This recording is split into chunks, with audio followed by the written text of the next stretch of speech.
Hello guys, हामीहरू ट्याक्क आएर घर आइसकेका छौँ है हिजो जो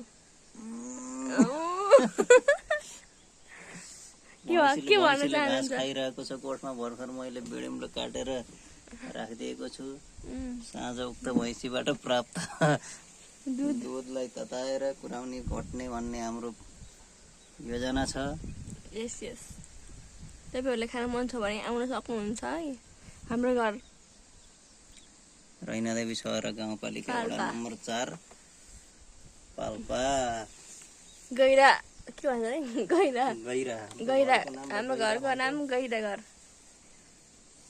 स्वागत छ गाइजहरु, यहाँ कस्तो राम्रो मकैबारी राम्रो हरियो काँक्रा कराम वाला छ। हाम्रो नभए तापनि यता बहुत राम्रो छ है। काँक्रो बारी काँक्रो फल्यो।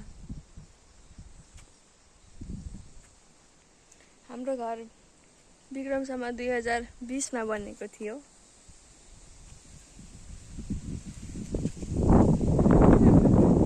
डाँडापाखा हरियाली